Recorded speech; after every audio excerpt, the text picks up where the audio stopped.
Friends, आज हम लोग पढ़ने वाले हैं कि वस्त्रों में कलप देना क्या होता है, इसके बारे में आज हम लोग पढ़ेंगे। तो देखिएगा, वस्त्रों पर कलप देने हेतु स्टार्च का प्रयोग किया जाता है। यानी कि वस्त्रों को कलप देने के लिए हम किसका प्रयोग करते हैं? स्टार्च का।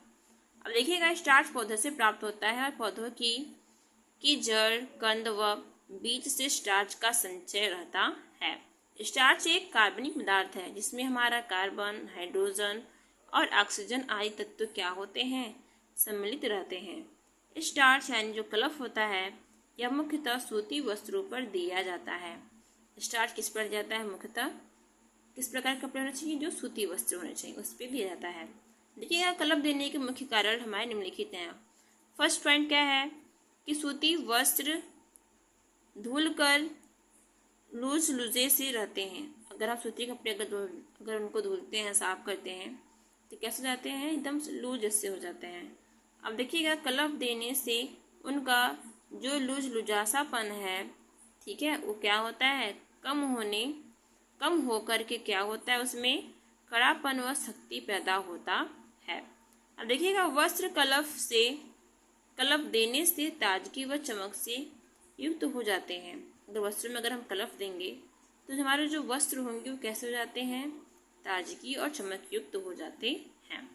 अब देखेंगे, वस्त्रों के विभिन्न तंतुओं के मध्य रिक्त स्थान में स्टार्च भरकर उसमें रिक्त स्थानों की क्या करते हैं? पूर्तियों को भरते हैं। अगला पॉइंट क्या है कि कलफ वस्त्र गंदगी के लिए एक अवरोधक सतह होता है जिसका निर्माण, ठीक है, अवरोधक सतह का निर्माण करता है जिसमें से गंदगी जो होती है वो वस्त्र में प्रवेश नहीं कर सकती है।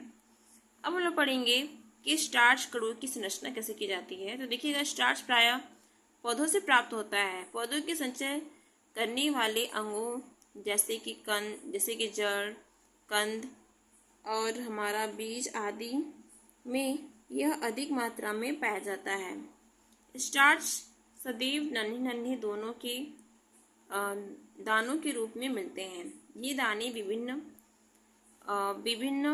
आकृति व आकार के रहते हैं, जैसे गोल व चपटे गेहूं में, बहुभुज की आकृति के मक्का में और मगदड़नुमा लेटेक्स कोशाओं तथा अंडाकार आलू के रूप में होते हैं।